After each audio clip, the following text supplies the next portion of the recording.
Hoje eu converso com um economista, executivo e empreendedor digital. Ele é uma das maiores autoridades no Brasil em assuntos como ESG, infraestrutura, inovação e startups. Ele é formado em economia pela UFRJ, tem MBA executivo na Copead, fez o programa de General Management da Harvard Business School e aqui no Brasil ele foi presidente do Clube de Harvard de 2015 a 2018 e ainda é membro do Harvard Angels do Brasil. Ele desenvolveu uma longa e bem-sucedida trajetória de 12 anos na Wilson Sons, foi CEO da Systec SA e fundador da Luvian. É conselheiro da fábrica de startups e desde o início de 2021 ele fundou a Arara, uma fintech verde de financiamento da cadeia de suprimentos que avalia, monitora e classifica fornecedores para riscos climáticos de ESG. E com o objetivo de unir todo o aprendizado e experiências que ele acumulou, ele escreveu o livro O Próximo Passo, o guia prático de um CEO para a sobrevivência dos sonhos, para ajudar estudantes, empreendedores e executivos a desenvolverem seus negócios. Mas o que esse currículo parrudo não conta é que, além do executivo admirável, na minha frente está um lorde nas relações, com muita ponderação, que consegue construir relações de confiança mesmo em momentos mais críticos. Seja muito bem-vindo, Felipe Guterres. Muito obrigado, Baza. Nossa, que introdução bacana. Estou aqui feliz de estar com você. E Felipe, me conta já um pouquinho da sua história. Como é que era o Felipe menino? Quais eram seus sonhos, convicções? Engraçado, Baza. Boa essa pergunta. Eu gostava de brincar, mas eu gostava de brincar do futuro, né? E o meu futuro ele era tangível. Então tinha as construções e as brincadeiras eram pensando em construir coisas e dar forma às coisas que não tinham forma. Então, isso balizou minha vida. E eu, toda vez que estou num projeto que precisa de forma, eu acho que eu consigo dar uma contribuição diferenciada. E as minhas brincadeiras continuam sendo, até hoje, as brincadeiras de construir o futuro. Só mudaram as ferramentas, foram evoluindo aí o impacto, naturalmente. Verdade, verdade. E qual que é o conselho que você lembra de ter recebido, ainda jovem, e que te influenciou bastante na sua carreira executiva? Eu acho que sempre ser muito transparente, muito direto e respeitoso com as pessoas. A gente não constrói nada sozinho, a gente constrói junto com outras pessoas. E aí eu construí genuinamente essa felicidade de trabalhar com as pessoas e ver o desenvolvimento das pessoas e me desenvolver com elas, né? Um aprendizado contínuo, um aprendizado a cada simples movimento. Eu acho que esse foi um grande ponto que eu trouxe aí da minha história aí da infância e do início da juventude. E essa formação em economia, da onde vem? Você teve influência da família? Você vem de uma família de economistas? Você queria ser um economista? O que você foi buscar? Base, eu queria fazer negócio. Eu queria ser um homem de negócios. E aí eu olhava, a administração, a economia, o que ia me dar mais embasamento para fazer negócio. Então eu venho de uma família que tinha negócios.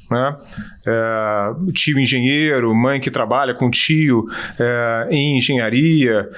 E eu queria muito esse olhar. Uma das minhas brincadeiras nas férias era ir para o escritório da minha mãe, do meu tio, brincar de empresa.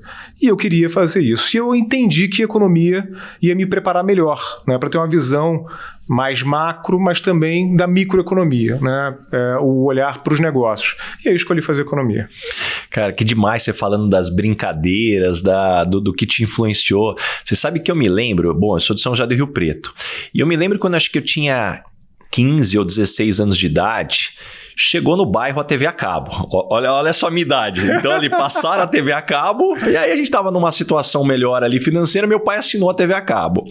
E eu me lembro que naquela época eu colocava na Globo News e eu achava demais ver a previsão do tempo de várias capitais pelo mundo. Nossa, Jacarta! A primeira vez que eu olhei Jacarta, eu falei, onde fica Jacarta? Já corri ali no mapa para olhar e eu ficava vendo aquelas previsões do tempo das capitais do mundo e falei assim, eu quero ser um executivo também, um homem de negócio, eu quero rodar pelo mundo. E hoje a gente viaja tanto em tantos lugares do mundo, que é o que minha avó brinca, O mal que se deseja não pode criticar, Hoje que você tá rodando ali tantas coisas aqui, mas olha que interessante, você falou das referências também. Verdade, total. E aí a gente acaba construindo essa vida que a gente quer. né? Eu acho que esse é o grande ponto. A potência da história toda é você conseguir enxergar, construir e executar, né, Basa? Você sabe que eu tenho um grande amigo que é o Álvaro Chocair, e ele fala algo que me marcou e eu quero usar muito isso daqui com o meu filho à medida que ele cresça. Que ele fala que a gente não deveria perguntar para os nossos filhos o que eles querem ser. A gente deveria perguntar para os nossos filhos que problemas eles querem resolver. Porque isso traz uma amplitude muito maior do que você pensar numa carreira, numa caixinha, num quadrado que limita. E muitos assim, peraí, qual é o impacto? E aí depois vamos descobrir o que te leva a resolver esses problemas. Até porque as carreiras, hoje em dia, né, elas estão cada vez mais fluidas. O formato e a construção e a estrutura das carreiras que a gente conheceu, elas não são as carreiras que vão seguir, né, nas próximas décadas, nos próximos anos. Então essa fluidez e a construção de novas carreiras e novas oportunidades de negócio é o que a gente tem que aprender primeiro, né, ensinar e viver, né, Basa? E falando em carreira, você desenvolveu uma carreira de sucesso na área financeira, né? Antes de chegar na posição de CEO, você construiu aí tua carreira até chegar a uma posição de CFO. O que foi necessário para você chegar numa posição de CFO de uma grande multinacional? Eu acho que assim, primeiro, uma capacidade analítica bem desenvolvida. Né? Uma capacidade analítica e muita disciplina, Basa. Eu sempre fui muito disciplinado. Então, isso desde criança? Cara, desde criança. Então, assim, acordava de manhã muito cedo para ir nadar todo dia. Sabe aquelas coisas que os pais ensinam pra gente? E eu guardei isso pra minha vida. E a disciplina profissional sempre foi um driver muito forte da minha abordagem. Né? Sempre gostei e quis e consegui construir bons times. Então, você tinha uma capacidade analítica com uma formação, né, aí acadêmica bem positiva e robusta, porque também me dediquei, sempre fui muito estudioso e tal, e com uma capacidade de formação de time e de enxergar finanças, não só finanças por finanças, mas finanças com negócio. Né? Então, sempre uma abordagem de negócio para finanças foi me ajudando a entender as necessidades que as unidades de negócio tinham, né? E construir uma área financeira que fosse completamente plugada ao que era o core para o negócio. Né? E que fosse uma alavanca para o crescimento do negócio, seja para financiar grandes projetos, seja para habilitar investimentos necessários, seja para dar o suporte necessário para o crescimento do ponto de vista de sistemas e etc. Então, acho que foram essas combinações que me habilitaram a fazer essa carreira. Deixa eu explorar um pouco mais esse lado você comentou muito da área financeira como parceiro do negócio, e algo que eu vejo que muitas vezes é um conflito nas empresas, porque a área financeira é quem tem a chave do cofre e naturalmente tem que cuidar dos custos da empresa ou muitas vezes do compliance, da governança, então é a área que é conhecida por falar não. E a área de negócio, muitas vezes ali querendo trazer negócio, também não olha esse lado aqui e entra o conflito. Como criar boas relações com essas áreas de negócio e as demais áreas, claro, da empresa também? Cara, se eu te disser que todo o tempo foram boas relações, eu estaria mentindo, né? Porque tem isso, mas eu acho, que é o seguinte, um não bem dado é melhor do que um sim mal dado. Eu sempre tive esse lema na minha cabeça. Então, se você se coloca de uma maneira que você tem substância no porquê o seu posicionamento é mais para esse lado do que para o outro lado, né, e você explica para a unidade de negócio, né, e para os seus parceiros de negócio, eu acho que você pode até gerar uma frustração inicial, mas você acaba construindo, né, uma combinação e um engajamento junto de uma construção conjunta para frente muito forte. Né? E é isso que a gente foi aprendendo ao longo do tempo. Né? Então, e essa minha visão de negócio é o que foi me aproximando cada vez mais do negócio. E lembra, era o que eu queria fazer desde criança, né? Porque eu queria fazer negócios. então também não era muito longe fazer a conexão, né, entre a área financeira e as abordagens e os negócios. Mas sim, a área financeira tem esse papel, muitas vezes, de dizer não, de chamar a atenção, de priorizar os resultados e a sustentabilidade, obviamente, dos lucros, das gerações de caixa, mas também tem muito apoio para dar para o crescimento. Eu sempre fui um cara de crescimento, sempre gostei muito de crescimento. E um ponto que você falou aqui que eu adorei é que eu acho que a gente vive num mundo que a gente tem um excesso de informação gigantesco e muitas vezes também pessoas que não têm o cuidado de lidar com a informação e você cria um mundo de muita superficialidade. Isso é para as notícias, que você, o superficial, é a rede social, que só aquelas notícias superficiais que impactam, mas eu vejo isso durante também a rotina das empresas, muitas vezes as pessoas sem a preocupação de se aprofundar, fica na superficialidade. E eu sempre tive comigo, né, e sempre cobrei isso das pessoas que trabalharam comigo, que eu prefiro um mau resultado bem explicado do que um bom resultado sem explicação, porque o bom resultado sem explicação pode ter sido sorte. Então é muito interessante o ponto que você trouxe, que me clicou sobre esse desafio de você buscar a profundidade onde é necessário. Sim, e eu sempre fui um bom perguntador. Então sempre perguntei muito. Nas avaliações e nas interações, né, com o time, com os projetos e tal. E essas perguntas eram para a construção do meu próprio entendimento, mas também para dar luz e insights para quem estava participando da discussão. Né? Então, foi uma maneira que eu desenvolvi para sair um pouco da superficialidade e ir para a profundidade. Mas também tem muito estudo e tem muito suor envolvido nessa história, Baza. Eu nunca vou despreparado para uma discussão. Assim, eu gosto de estar minimamente aprofundado para que o debate seja um debate bom. Né? Como aprender a fazer boas perguntas? Bom, eu acho que a primeira coisa é você ser um cara que se pergunta sobre você mesmo, né? Você ter curiosidade sobre você, ter curiosidade sobre o que te encanta, o que te acelera, o que te desacelera, né? O que te motiva, o que te desmotiva, e você ser muito atento e ao que está acontecendo em volta. Então a capacidade de leitura também dos ambientes ajuda muito, ajuda numa negociação, ajuda num treinamento, ajuda no desenvolvimento de equipe, ajuda em parcerias que você precisa construir com pares, né, com parceiros de negócio. Então você tem que ser um cara atento. E eu acho que isso vai muito do seu auto-entendimento e conhecimento também.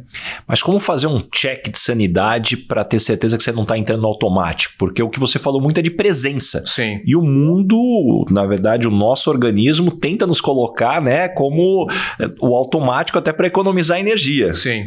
Aí eu acho que tem o lado de você não se contentar. Né? Não se contentar com o que você está vivendo, no bom sentido, eu digo, né? Não se contentar com o que você já construiu, é você olhar e se provocar o que mais você pode fazer, que outra contribuição você pode dar, né? Que impacto a mais você pode construir.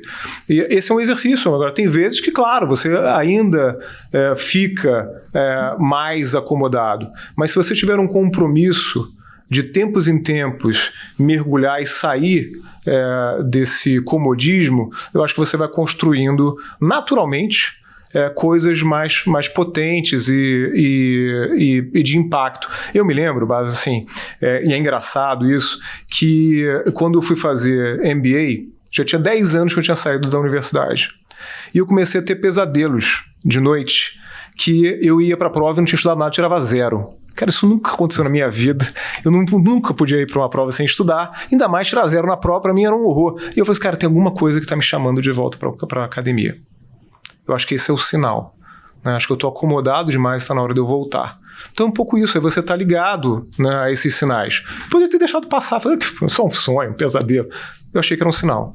E falando em sinais, em que momento você começou a perceber que a posição de CFO, ela talvez pela sua curiosidade, pelos seus interesses ou pela sua missão não seria suficiente? Falou, poxa, eu quero agora o next step, né? O próximo passo como CEO. Legal. Aconteceu durante o IPO da Wilson. A gente estava fazendo o IPO, andando pelo mundo inteiro, e a gente teve um final de semana em Boston. E esse final de semana em Boston, eu fui visitar Harvard com os meus colegas. E eu entrei em Harvard, né, e falei assim, eu vou estudar aqui. Eu quero estudar aqui. Aí a pessoa, que isso, não sei o quê, vamos voltar, tem um monte de coisa para entregar agora. Acabou de fazer o IPO. Você nunca tinha pensado sobre isso? Eu não tinha pensado sobre isso. E ali eu falei assim, não, eu quero voltar para cá. E eu quero ficar aqui um tempo.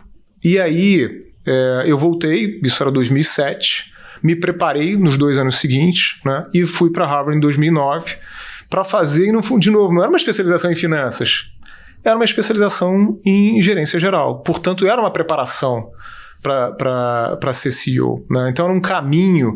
E aí, Baza, falando um pouco de mim, sou muito planejado, né? Assim, eu, quando comecei minha carreira, tinha um planejamento dos próximos 20 anos. Eu desenhava lá cada posição, as competências que eu precisava ter, são umas coisas meio malucas, né?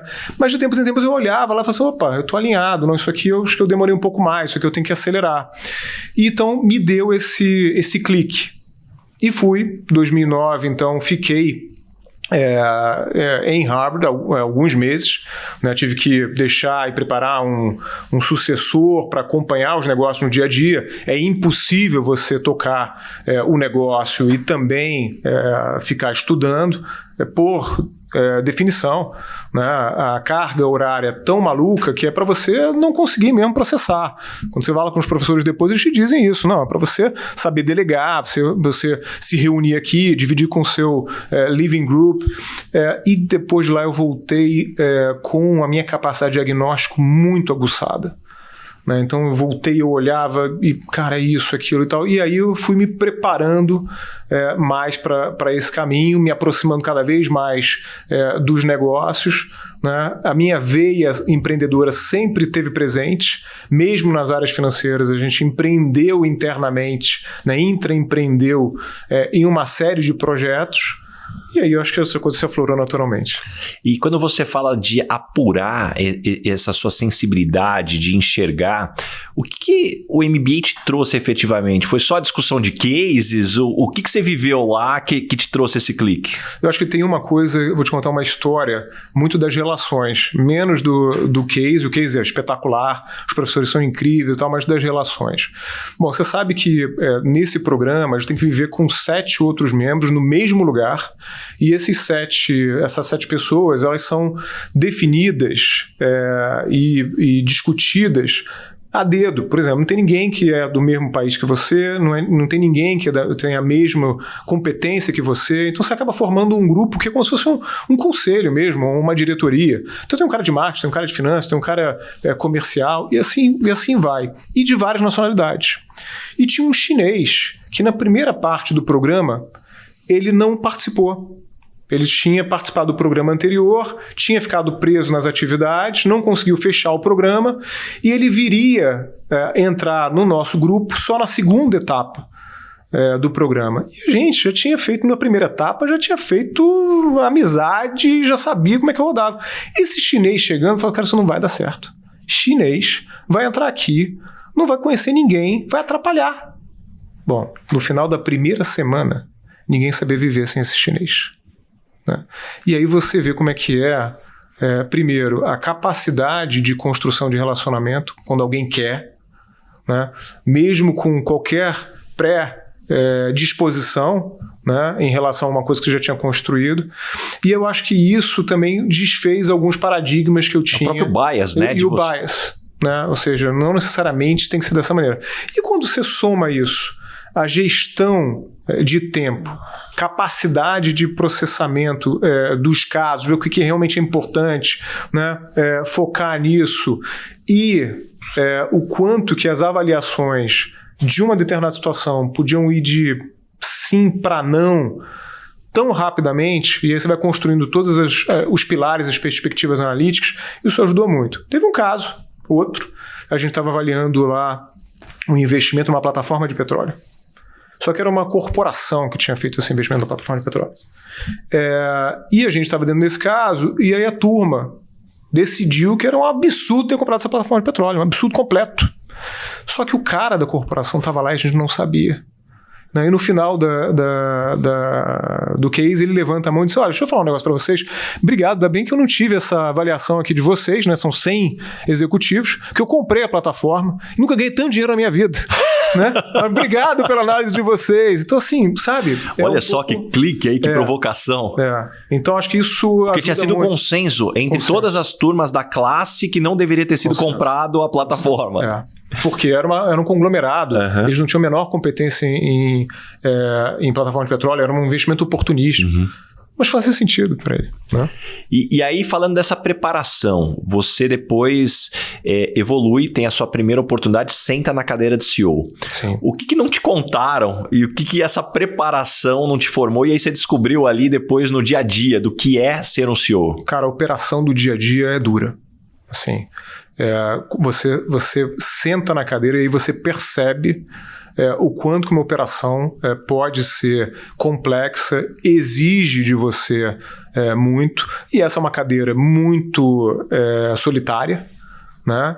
Com desafios enormes. Na nossa stack, a gente basicamente engenharia subaquática para o óleo e gás, na manutenção de todas as plataformas, maior fornecedor da Petrobras de engenharia subaquática com mergulhadores, com 800 mergulhadores, né?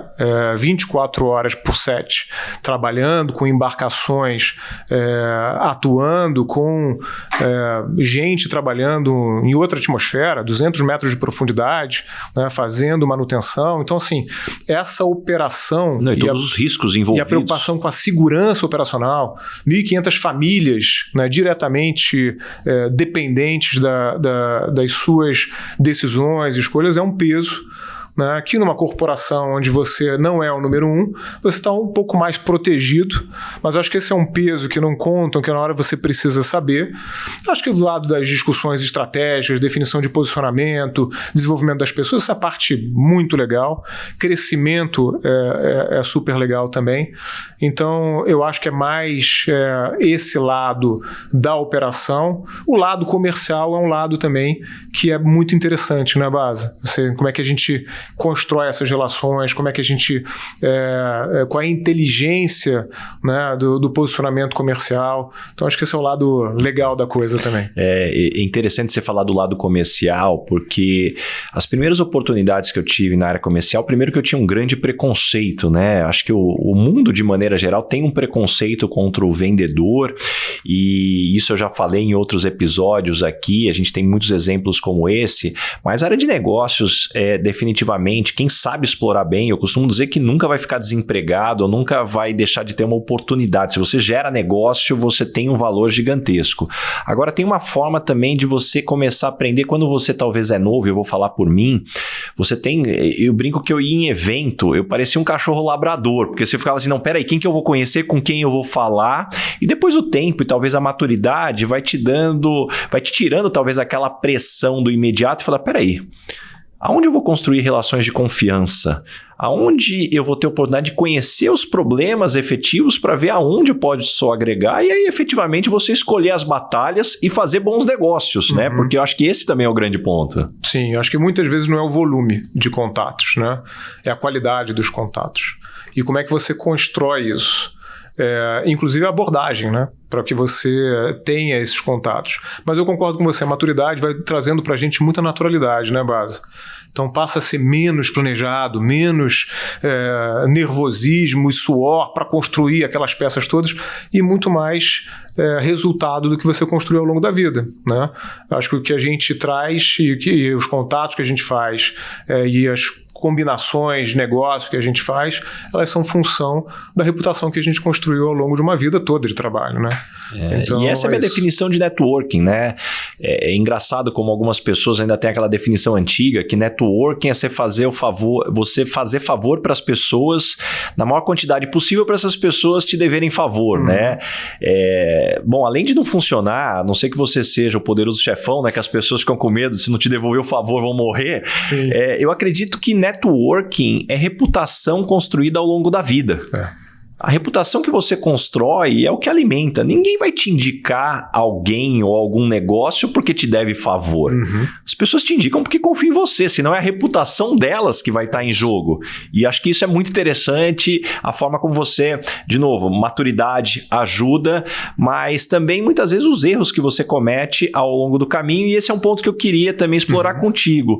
Quais foram os principais erros, ou o principal erro que você considera aí que te trouxe maior aprendizado? Eu acho que tem vários, né, Baza?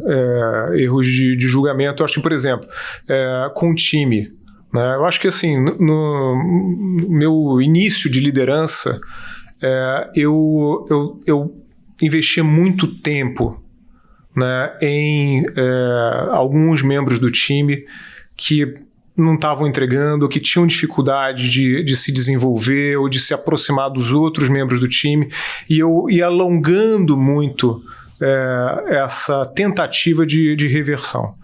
Acho que algumas vezes eu passei do ponto, e eu acho que quando você passa do ponto não é bom para o time, não é bom para a liderança, também não é bom para o liderado, né?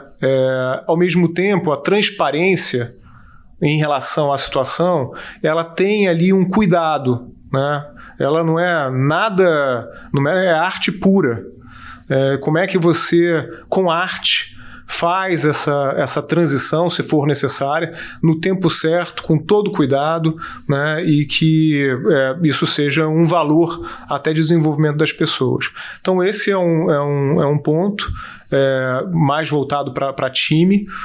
Do ponto de vista de negócio, obviamente, na nossa jornada, a gente faz negócios que a gente imaginava que seriam espetaculares e que acabam não se configurando da mesma maneira que você achava, né? Seja porque o mundo mudou, a economia mudou, né? A competição mudou. Então, esse olhar também do que quais são os cenários possíveis e como é que você tenta se posicionar mitigando alguns riscos, não todos, porque também você não faz nada. Eu acho que foi um aprendizado que eu também tive ao longo do tempo. E falando em mudanças e cenários, em que momento o ESG cruzou com você e você enxergou uma oportunidade? Que coisa, né, cara? O ESG hoje está tão falado, né? Mas ele teve aí sempre, há muito tempo, de diversas formas e com outras conotações na base. Então, assim, eu trabalhei muito tempo em infraestrutura. Eu fiz o primeiro Project Finance no setor portuário no Brasil com o IFC, né, o braço privado do Banco Mundial. Ora, esse negócio ele não podia deixar de endereçar questões climáticas e ambientais e sociais. O IFC é uma das grandes casas e instituições que estimularam ao longo do tempo, inclusive é padrão ESG, né, desde quando não se falava nisso. Então, essa conscientização já veio daí. Né? Depois, quando eu fui para um negócio que eu acabei de descrever aqui, onde o risco operacional era muito alto, o cuidado com o social, o cuidado com a segurança, o cuidado com o meio ambiente, numa atividade de petróleo, né, foi aflorando cada vez mais a minha cabeça em relação ao que eu ia querer para o próximo ciclo. Né? Nesse meio tempo, minha filha foi amadurecendo também. E quando eu vi, ela estava envolvida num projeto de reflorestamento. Né? Ela tem 17 anos. E ela começou a ver que isso era um problema sério, né? Que ela poderia sim fazer a diferença, que ela poderia sim se levantar e buscar as autoridades para resolver. Ela desenvolveu um projeto junto com a prefeitura para reflorestamento em Teresina, no Piauí. Né? E ela foi lá, fez a plantação e ela cuida dessa área. Então isso foi uma conscientização que foi num crescente onde também a minha consciência de que sustentabilidade não era o ESG, não era mais uma função de uma área. Né? Não era, isso não era uma função que estava diretoria de sustentabilidade, ou dentro de uma diretoria de RH, ou responsabilidade social, não. Isso eram variáveis de negócio. E eu sou um homem de negócio. Então, olhar isso e entender que o posicionamento dos líderes atuais em relação aos grandes riscos que hoje os negócios, a sociedade, né, e os países estão correndo, né, era muito importante que tivesse um reconhecimento meu, né, e uma vontade de militar nessa área, né, na área não de sustentabilidade como posição específica dentro das organizações, mas como uma variável executiva de negócio estratégico que é absolutamente transversal, né?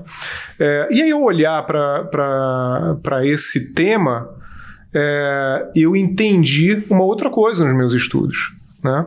Que as companhias que estavam endereçando minimamente a questão estavam olhando para suas próprias operações, né? Para a operação que ela conseguia ver ou para suas decisões de matriz energética, para a sua própria operação.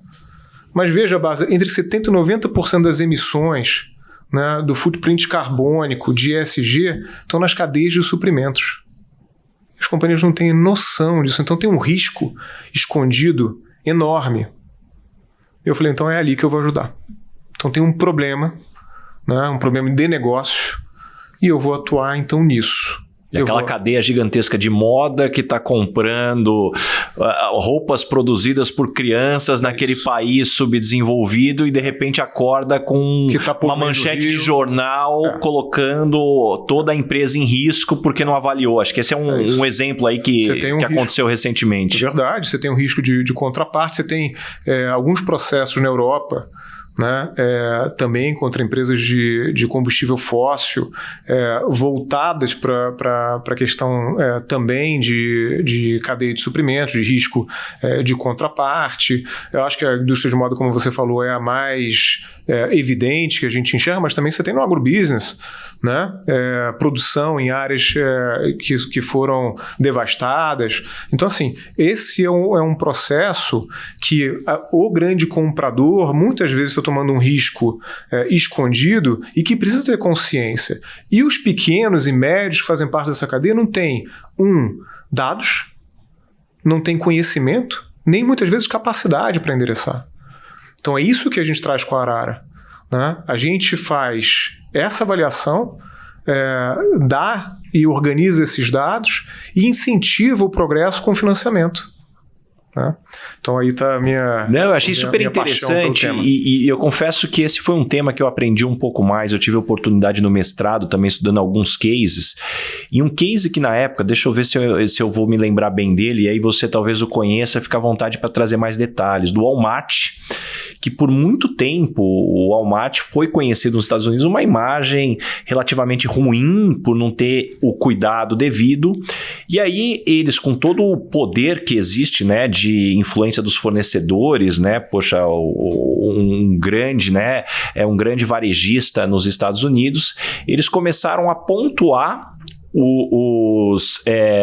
os fabricantes, né, de quem eles compravam os produtos com base no tamanho da embalagem. Uhum. Então, quanto mais próximo fosse o tamanho da embalagem do tamanho do produto, ou seja, não está tendo desperdício, maior seria a pontuação daquele fornecedor, e quanto maior esse ranking, maior seria a chance do Walmart comprar mais daquele fornecedor. E aí o que eu achei super interessante é que quando o Walmart coloca algo como uma regra como essa no mercado, automaticamente ele mexe em toda uma cadeia de gente começando a rever embalagem, rever material que usava na embalagem, como era a produção.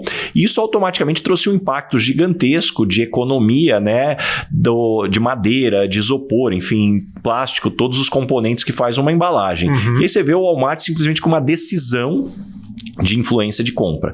Agora, o que não foi falado num primeiro momento e depois teve um impacto fantástico é que, reduzindo o tamanho das embalagens, automaticamente o Walmart gastou menos com warehouse, com armazenagem, gastou menos também com necessidade de caminhões, porque você consegue colocar mais produtos num caminhão menor, automaticamente gasta menos com combustível. Então, algo que me agrada dessa história é como você pensar no ESG como ferramenta para potencializar um negócio, não é simplesmente algo isolado. Você está falando de, muitas vezes pode ser redução de custos, você está falando de sustentabilidade do negócio, longevidade. Então, isso me chama atenção se eu estou lembrando bem desse case. Não, acho que é ótimo o case que você trouxe, e eu acho que você traz uma outra questão, que é o lucro, que muitas vezes acontece na cabeça do líder, né? Lucro ou sustentabilidade. Não é esse o debate. Essa dicotomia não existe. Lucro é sustentabilidade. Não existe sustentabilidade sem lucro. né? E também não existe lucro perene sem sustentabilidade, certo? Então, sem dúvida nenhuma, o ESG não é custo. O ESG tem a ver, sim, com redução de custos, com lançamento de novos produtos, né? Portanto, crescimento. Você tem com retenção e atração de talentos. Você tem com redução de risco reputacional, né? Então, assim, é variável de negócio para o desenvolvimento de oportunidades de negócio. É muito claro. O Walmart, depois, na sequência, fez uma classificação dos seus fornecedores por práticas ESG e criou também um programa de financiamento sustentável da cadeia de suprimentos deles com um parceiro nos Estados Unidos. Então, que é muito na linha do que a Arara faz, por entender, né, que o dinheiro e a liquidez, né, e o capital de giro pode incentivar os pequenos e médios fornecedores a evoluírem mais rápido na cadeia de suprimentos, né, e na agenda ESG. Eu estou adorando essa discussão nossa, porque, enfim, ela traz o ESG como ponto central aqui de estratégia de negócio. Porque a sensação que eu tenho é que no Brasil, muitas vezes, se politizou a discussão de ESG. ESG é coisa de quem é da esquerda ou é da direita, quem pensa assim ou quem pensa assado. E a hora que você vai um pouco mais a fundo, fala assim, peraí, quem não tem o ESG efetivamente dentro como ferramenta de negócio, vai ter um impacto. Mas, por outro lado, também eu reconheço que tem um greenwashing, que tem um exagero, que muitas vezes faz com que você tire esses elementos que são importantes e fundamentais, porque toda essa espuma, essa fumaça distrai também. Como é que você vê aí o que é fumaça, espuma da essência? Eu acho que toda transição e toda mudança tem um pouco disso, né? Base. Eu acho que assim, o pêndulo vai um pouco mais do que deve, ele tem que voltar um pouco mais para chegar no centro dos pontos, né, que precisam ser endereçados. Então, sim, tem um pouco de espuma, tem um pouco de posicionamento over algumas vezes, mas também tem muita coisa boa acontecendo. A politização do debate ESG não é só no Brasil. Nos Estados Unidos, você vai de estado a estado. Se o estado é republicano, tem um posicionamento, se o estado é democrata, tem outro posicionamento. Mas, de uma maneira geral, as empresas têm um posicionamento e elas têm muita importância na transformação, né? E elas entendem que, independente do posicionamento, né, político ou não, os stakeholders estão pedindo e estão exigindo um posicionamento diferente. E para dar um exemplo, fazer um parênteses aqui, outro dia eu estava falando com um cliente que opera centenas de restaurantes no Brasil e ele estava contando para a gente que um fornecedor, que é uma grande empresa de refrigerantes, portanto é fornecedor dele, não era cliente dele, estava perguntando ao fornecer para ele quais eram as práticas de ESG dele. Então veja, é um stakeholder fornecedor, não era o stakeholder cliente, fora o stakeholder cliente. Né? Então a gente vê isso pulsando. E quando você começa a ter os stakeholders se movimentando, você começa a ter o regulador chegando. Né? E se a gente for falar de regulador, você tem regulamentação nova de CVM, né, exigindo que as empresas listadas elas expliquem ou façam publicação das suas práticas ESG, né, dos seus riscos de sustentabilidade, etc. Você tem o Banco Central, né, e o Conselho Monetário Nacional implicando as instituições financeiras e os bancos a fazer disclosure de riscos climáticos e de fazer stress test climático. Lembra? Quando você tinha o arcabouço de análise de risco, era risco financeiro para o mercado financeiro. Agora, dentro do risco, você tem os riscos ESG lá dentro e com um recorte climático muito forte. Você tem que fazer stress test climático já a partir do início do ano que vem. Né? Quando você vai para fora, a SEC lançou agora no início de 2022, né, uma abordagem para que os bancos e as instituições financeiras também demonstrem riscos climáticos e, inclusive, as empresas listadas. Então você tem um movimento grande. Você tem o Pacte na França, onde a empresa pode se autodenominar, né, mudando seu estatuto, uma empresa social. Danone fez isso, foi a primeira que fez isso. Né? E aí você coloca lá que o objetivo da empresa é um objetivo, acima de tudo, social, dentro da sustentabilidade. Então, assim, são movimentos que estão longe de ser greenwashing ou serem superficiais. São movimentos de tendência. E uma coisa que para mim me chama muito a atenção, se eu não me engano, o BlackRock já há algum tempo que ele definiu que ele não investiria mais em empresas que não tivessem uma mulher no conselho. E se tem uma certeza que eu tenho é que o BlackRock não rasga dinheiro. BlackRock, um dos maiores fundos que existem do mundo. Se você olhar as grandes empresas, é difícil uma grande empresa que não tem um dedo do BlackRock. Você fala assim, peraí, se alguém do porte e da força de um BlackRock começa a colocar um elemento como esse, tem algo aí. Agora, o outro ponto que eu queria trazer para você, eu queria muito a tua opinião. Por outro lado, quando você tem uma questão como a guerra da Ucrânia, puxa, você tem hoje uma discussão muito séria, como vai ser o fornecimento de gás, né, da Europa, isso impactando, puxa, inclusive, eventualmente aí um risco de sobrevivência das pessoas no aquecimento do inverno aí muito forte que vem pela frente. E aí vem a discussão, tá vendo como o ESG talvez não estava prevendo? Como é que você enxerga? Como é que a gente endereça e aterriza um impacto que é muito sério, mas tem que ser balanceado com esse outro ponto? Eu acho que é um pouco o olhar da árvore e da floresta. Se você for olhar, o olhar pontual, o que tem que ser feito, tem que ser feito. Sobrevivência mesmo. Tem que sobreviver. Vai queimar carvão, vai buscar fontes de energia que talvez não sejam limpas agora, porque precisa sobreviver. Mas, ao mesmo tempo, Basa, olhando a floresta, você tem uma série de decisões na Europa em direção a renováveis que estão muito mais aceleradas. Exatamente para você substituir a dependência, né, de um único fornecedor que não é confiável, né, e baseado em combustível fóssil.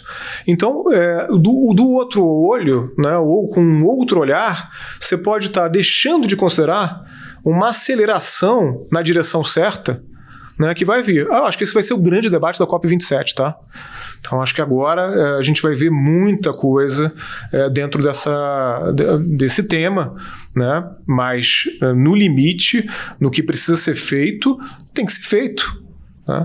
Agora, eu não acho que ao fazer isso a gente apagou a história ou o movimento de transição que a gente precisa fazer. Até porque, Basa, assim, a gente não apagou a história dos problemas das catástrofes climáticas que a gente está vivendo, certo? Então, assim, toda hora você tem lá, não, é o dia mais quente dos últimos 100 anos, mas assim, todo dia tem, né? Todo ano tem. A maior catástrofe climática, o furacão, assim, não está parando, a gente não apagou essa história.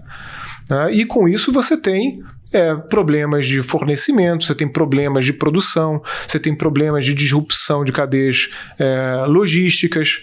Então não dá para a gente apagar. E essas são variáveis da sociedade. Você pode até não querer, achar ruim, achar difícil, mas esses são os temas e são os riscos. Não é à toa que a gente está tendo que fazer stress test de risco climático. Por exemplo, se você é uma indústria e você tem na sua cadeia de suprimentos uma alta exposição, né, a áreas que têm problemas de água, né, de fornecimento de água, esse não é um problema da sua cadeia de suprimentos, né? Esse é um problema seu. Então, vai averiguar quais são os planos de contingência. Porque esses planos de contingência, se não tiverem postos, eles vão impactar e parar a sua produção.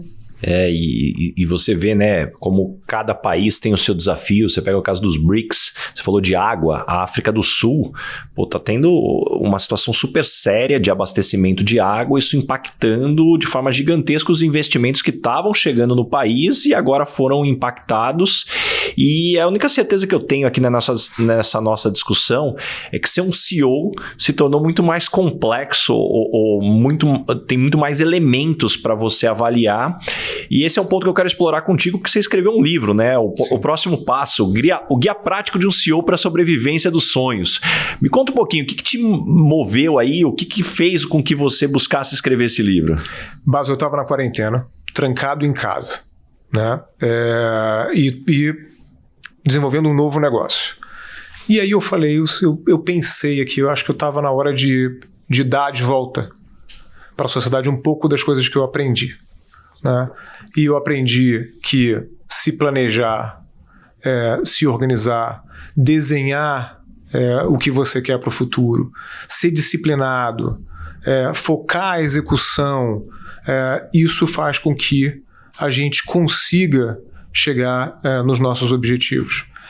E ao mesmo tempo a gente via tanta desesperança, né? A juventude completamente perdida, os empreendedores não sabendo o que iam fazer. Então eu achei que devolver ou dar um pouco dessa história do que eu aprendi acertando, errando, né? Mas minimamente até uma metodologia do dia a dia, né? Podia ajudar. Eu acho que esse foi o objetivo principal do livro. E foi tão gratificante receber os feedbacks das pessoas que leram, que falaram, pô, isso me ajudou, estou construindo o caminho dessa forma e tal. Então acho que era um livro que no final das contas era um livro de esperança, em base. Adorei. Então, assim, eu não vou perder a oportunidade aqui de te perguntar, vamos abrir a tua caixa de ferramentas. O que são suas práticas que, de maneira geral, quando você comenta com as pessoas, você nota que talvez não seja comum e tem um impacto ali que pode ajudar para as pessoas? Eu acho que sim, tem muitas, né? Eu não vou ter aqui nenhuma prática que assim, uma tecnologia da NASA, né? Mas eu acho que a sofisticação está na simplicidade, né? Então está muito na transparência, né? Está muito no que é combinado, está combinado e está certo, está na disciplina, né? Mas está até na criatividade infantil, de se dar o espaço, né? De fragilidade no momento certo, né? Para fortalecer a potência, né? Ter genuinamente gosto por estar com as pessoas e construir relações. E eu sou muito instigado por negócios, cara, assim, oportunidade, desenvolver coisa, né, olhar o que está acontecendo no mundo. Agora estamos desenvolvendo um negócio que é global, então, assim, tá conectado com a Califórnia, com a Índia, com Panamá, né, ao mesmo tempo agora, e o que você estava contando mais cedo, né, um pouco da sua experiência recente também, com os seus pares, falando o que estava acontecendo no mundo. Eu acho que isso é muito instigante. Então tem o lado da curiosidade, né? A gente nunca sabe tudo o tempo todo, e eu sou curioso, né? E a gente tem 2 orelhas e uma boca, né? Então é melhor às vezes a gente escutar mais do que falar, mas a escuta tem que estar apurada, porque senão você não pega o que você precisa. Então também trago a escuta apurada. Pô, adorei o que você falou, e um ponto que eu quero também te perguntar, Felipe, a gente já se conhece há algum tempo, e poxa, para mim você é um exemplo de ponderação, de estar sempre com o pé no chão. Você tem algum check de sanidade que você faz para não ser mordido pelo bichinho da vaidade? Pô, você já construiu tanta coisa, pô, tanta realização, mas ao mesmo tempo eu te vejo um cara muito sereno e com a vaidade muito sob controle. O que você faz para conseguir deixar ela bem encaixadinha ali no lugar dela? Boa, Baza. Eu acho que tem um pouco da religião, né? Eu sou casado com uma mulher muito católica, que traz isso da família, né? A família do Nordeste. Você sabe que lá o percentual, né, de católicos é muito alto no nosso país. Eu estudei sempre em escola de padres, mas nunca fui tão praticante. Eu acho que depois do casamento eu fiquei mais praticante. E eu acho que essa humildade vem exatamente disso, né? Nessa relação religiosa, do entendimento de que a gente não é tudo isso. E quando a gente está sentindo que a gente é tudo isso, tem uma coisa maior do que a gente, que faz a gente ter o tamanho que a gente deve ter. A outra coisa é sempre fazer um exercício base. Eu acho que isso vem com o tempo, né, de autoconhecimento, de colocar as coisas nos tamanhos certos, né? E revisitar. Às vezes você vai revisitar uma situação ou um lugar, né, que já foi, né, um negócio muito impactante, e quando você olha de uma outra perspectiva, você fala assim, opa, já não é mais assim, né? Eu acho que você se dá também esse olhar e essa experimentação faz com que você tenha humildade.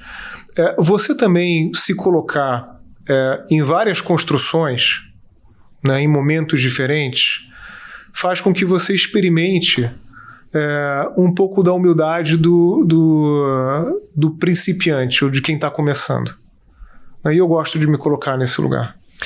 E você colocando assim, o encaixe dele, eu acho muito interessante. E para mim eu vejo que um dos desafios é como na nossa rotina, né, maluca, que todos nós temos, e ao mesmo tempo o automático, a gente já falou aqui que é o desafio de você ficar no automático.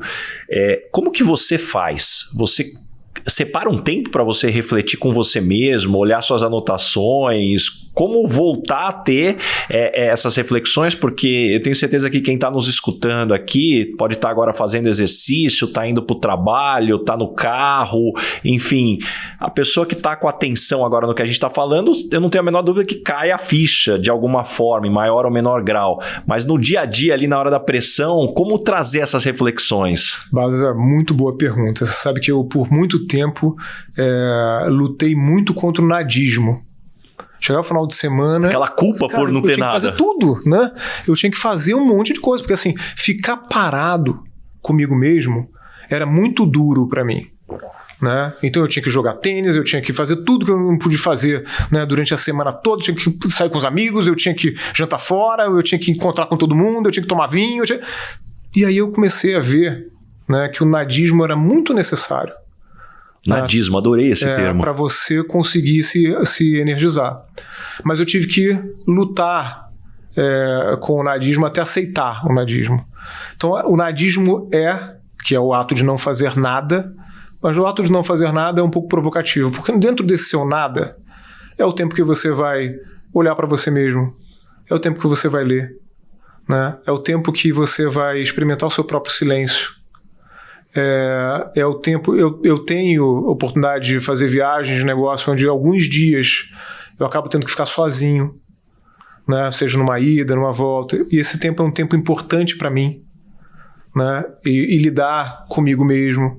Então essas são as maneiras que eu vou fazendo para conseguir me reenergizar. E de tempos em tempos a gente tem que tirar férias, né? É isso que a gente tem que fazer. Mas adorei o que você falou, e recentemente a gente estava falando, eu fui para Barcelona e eu voltei num voo diurno. Uhum. E é um voo de 12 horas, um pouquinho menos do que 12 horas. E nesse voo não tinha Wi-Fi, e eu falei, eu não vou assistir nenhum filme e eu vou ficar comigo mesmo. E peguei as minhas anotações, meus cadernos, iPad, notebook e tirei para refletir sobre a vida, sobre a saúde, sobre o trabalho. Olha, foi o voo mais impactante que eu tive, mais produtivo que eu tive. Por quê? Porque a situação me obrigou a ter 12 horas de olhar só para mim. Uhum. E eu acho que esse para mim, porque o nadismo não é ficar em rede social. Não é. Uma coisa que eu faço muito, você estava falando e eu não tinha percebido, mas eu faço muito em viagem, e a gente acaba tendo muita foto no celular, né? Eu vejo foto. E aí eu vejo fotos de 5 anos atrás, de 3 anos atrás, de muitos anos atrás, né? De viagem, de encontro, de amigos, de filho crescendo, né? Então aquilo também me ajuda, né, um pouco nessa história, uma história fotográfica, né? Que a gente é muito assim. E eu tenho muito essa questão plástica, né? Essa memória plástica e essa plasticidade me ajuda, né? Então eu faço isso também. Pô, adorei. E Felipe, chegamos agora no momento Headhunter. Qual a pergunta que você sempre faz nas entrevistas para contratar alguém para o seu time? Nossa, boa. Eu vou contar a pergunta aqui. Eu sempre faço perguntas que tenham a ver com erros e acertos e aprendizados, né?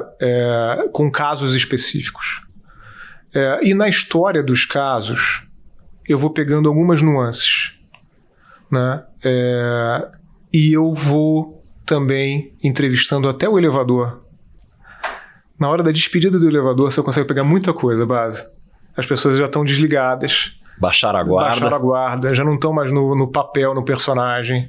Então também fico bastante atento a essas questões. Mas os acertos e os erros, muito mais do que por serem acertos e erros, mas o que as pessoas fizeram com isso, fazem muita diferença para a minha captura do candidato. Às vezes é um erro absurdo, mas a pessoa fez uma coisa tão bacana com aquilo que me chama a atenção. Essa pessoa então é que devia estar com a gente. E que tipo de pessoa não dá certo trabalhando com você? Eu acho que é uma pessoa que é impaciente, que é tudo para ontem, que fica pulando de galho em galho, está todo o tempo pensando que vai embora daqui, ou que não está engajado com um projeto, né, ou que não é disciplinada. Essas pessoas funcionam menos comigo, né? Eu tenho uma visão de relações de longo prazo. Isso não quer dizer que eu tenho que trabalhar só com pessoas que vão ficar 20 anos comigo. Acaba acontecendo. Mas as pessoas até ficam 20 anos, ou 30 anos na relação, mas não precisa estar na mesma empresa. Eu acho que esse é o grande ponto, né?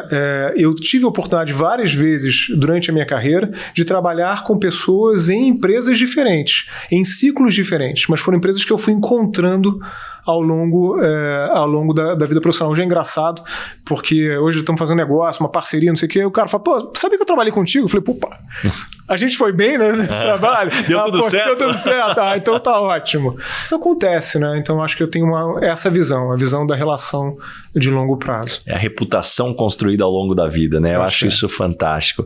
E quando as pessoas não gostam de você, Felipe, normalmente qual é o motivo?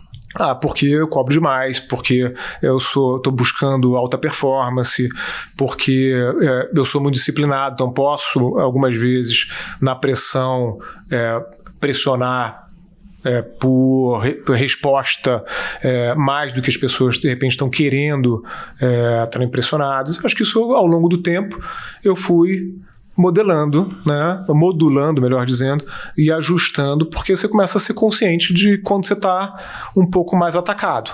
Isso aqui eu estou um pouco mais atacado, deixa eu me segurar aqui. Hoje não é um bom dia para tratar esse tema. Hoje não é um bom dia, né? Então você começa... Antigamente não, quando você é mais jovem, talvez você deixe passar.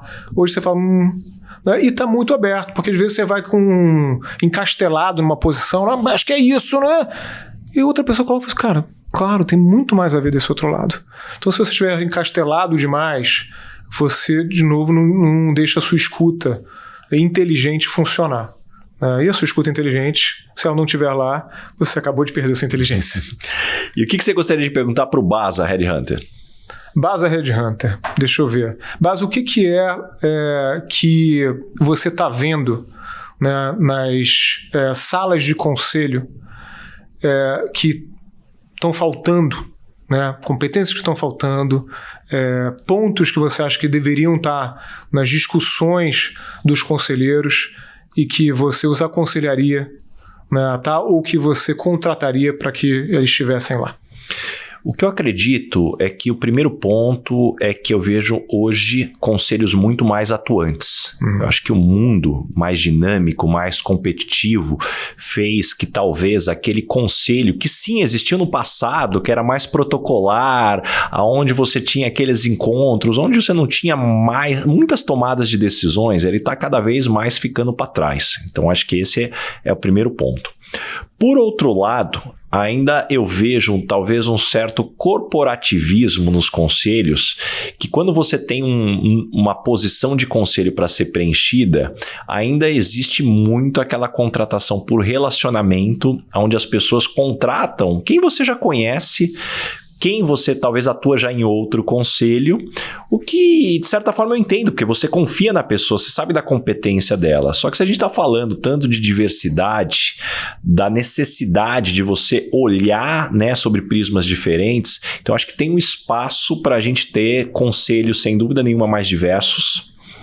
Terceiro aspecto, hoje é difícil o conselho de uma grande companhia que não tenha o tema ESG, já que a gente tratou desse tema aqui, de alguma forma permeando parte das discussões.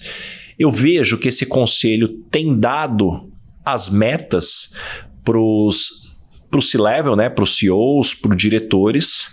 Agora, quando eu entrevisto gerentes, a média gerência de maneira geral, essas metas não chegaram no meio da pirâmide para baixo.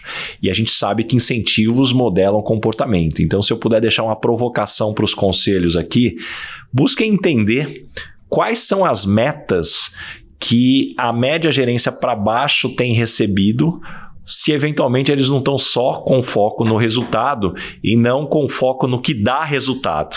Isso, para mim, é ponto-chave. Verdade. Concordo. E, Felipe, chegamos agora no momento Dona Ângela. Complete a frase. Eu sou esquisito por quê? Porque eu penso demais muitas vezes. E qual foi o maior perrengue ou situação engraçada que você já passou no mundo corporativo? No mundo corporativo? Eu acho que assim, foi uma vez que eu estava indo para a China E eu sempre andava com 3 volumes na viagem, né? E China você vai e você leva presente, né? E eu estava andando com 4 volumes.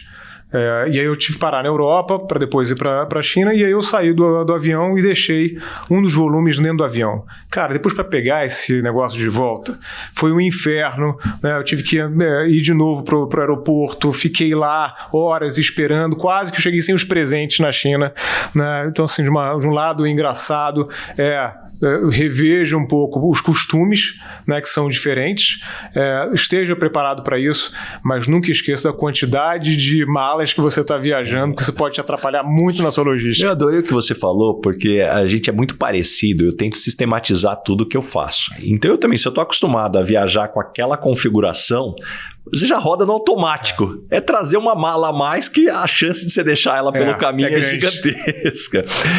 E Felipe, caminhando agora para o final, o nome desse podcast é Lugar de Potência.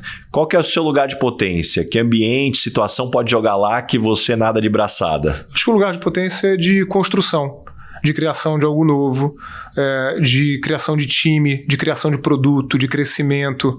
Esse é o meu lugar de potência. Lugar de potência de transparência, né, de querer fazer o bem.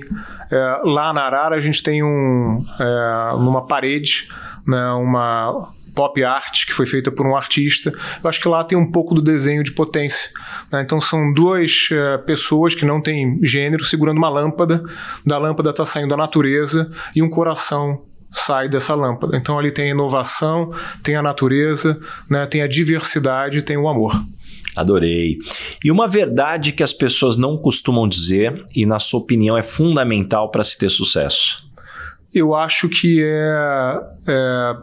é o que o outro precisa genuinamente fazer, né, para conseguir executar as coisas. Eu acho que você pode planejar muito, se você não souber executar, você não tem sucesso, né? Às vezes até uma execução mais ou menos é melhor do que uma não execução. Então, se você ficar buscando a perfeição demais, você não faz nada, né? Então é melhor o feito mal feito, né, do que o não feito perfeito.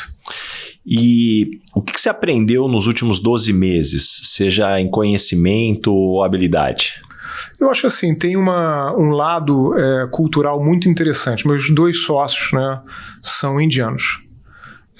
E a cultura indiana, com a questão da humildade, da preocupação com o outro, do impacto, né, e do que é valor, é muito forte e muito diferente, né, da nossa cultura de país emergente, de consumo, né, do que são os valores que demonstram a potência, como a gente estava falando aqui, do executivo ou do líder empresarial.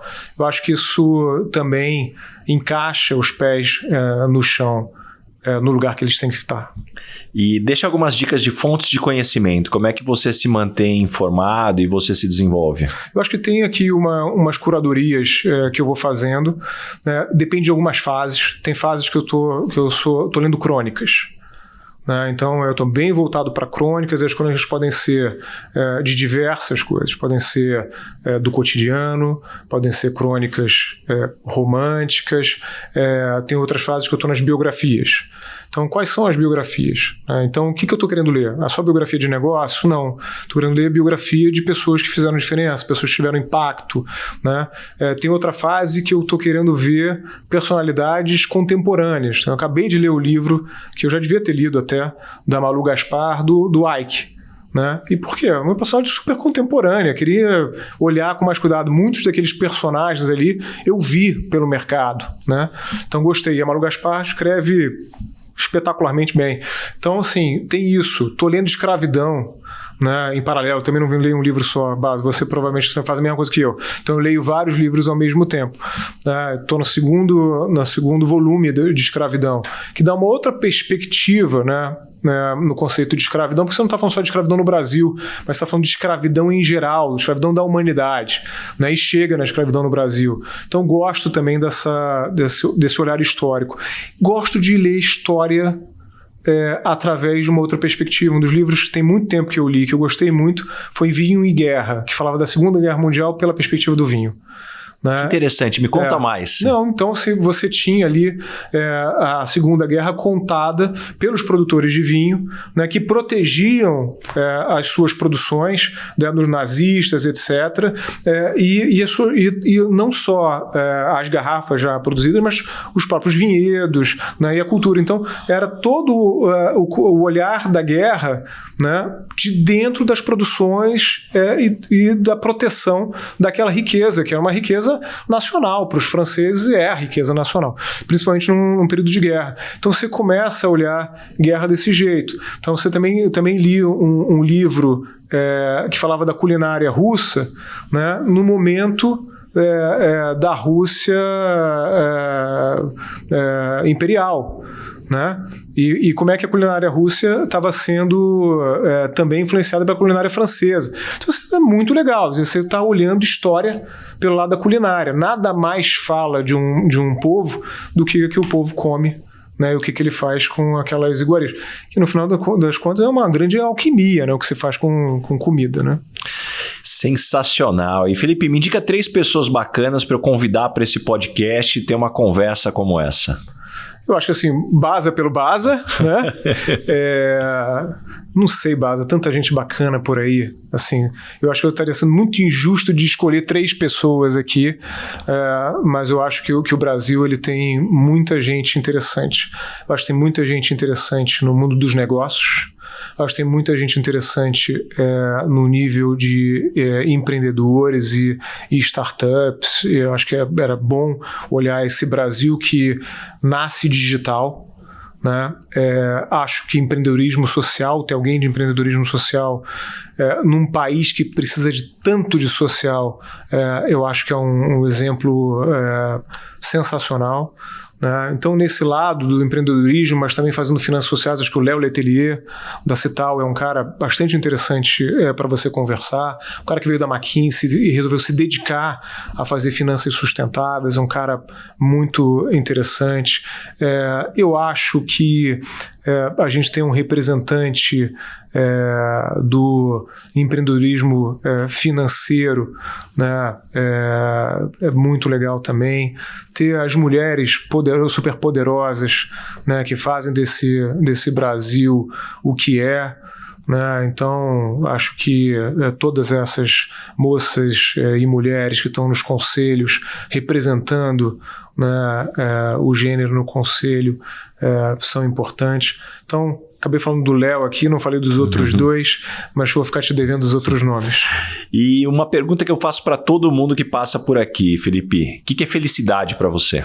Eu acho que felicidade é a simplicidade de entender que o tempo é o maior recurso que a gente tem e como é que a gente aproveita esse tempo, né? E principalmente que os momentos que a gente tem felizes, eles não são perenes, né? Então a gente identificar aquela felicidade e guardar como se fosse num pote junto com a gente, bem próximo. Às vezes quando a gente abre aquele pote e experimenta essa felicidade em momentos diferentes. Adorei. Ó, Felipe, antes daqui pra gente terminar, tem um presente para você aqui. Obrigado. Um óculos da Calvin Klein, Nossa. Da Marchon. Eles fabricam e distribuem os óculos da Calvin Klein aqui no Brasil. Marchon, um grande parceiro. Eles fazem aí toda uma stalkeada no perfil aqui de quem vai ser entrevistado aqui para escolher o melhor modelo. O Marcelo Kitsuda aí é o IPOer também, tá sempre com a gente aqui, apoiando aqui. Acho que eles acertaram aí o formato. Nossa, aí. Adoro óculos desse estilo. Estou muito feliz, muito obrigado, Bas. Foi um prazer enorme. E Felipe, para a gente fechar aqui, como é que as pessoas te encontram? Que projetos que vem pela frente? A gente está com um projeto da Arara muito forte, potente, né? Crescendo no Brasil, crescendo nos Estados Unidos também, começando a nossa operação via Índia, também no continente africano. www.arara.io, meu e-mail é felipe@arara.io, me procura lá e a gente conversa mais. Adorei. Felipe, tenho certeza que todo mundo que nos escutou até aqui saiu com páginas e páginas de anotações, muitos insights, muitas lições. Muito obrigado mesmo por abrir tua agenda aqui em São Paulo para que a gente conseguisse conversar. Prazer foi todo meu, Bas. É sempre bom estar com você. Muito bom, valeu. Valeu, obrigado.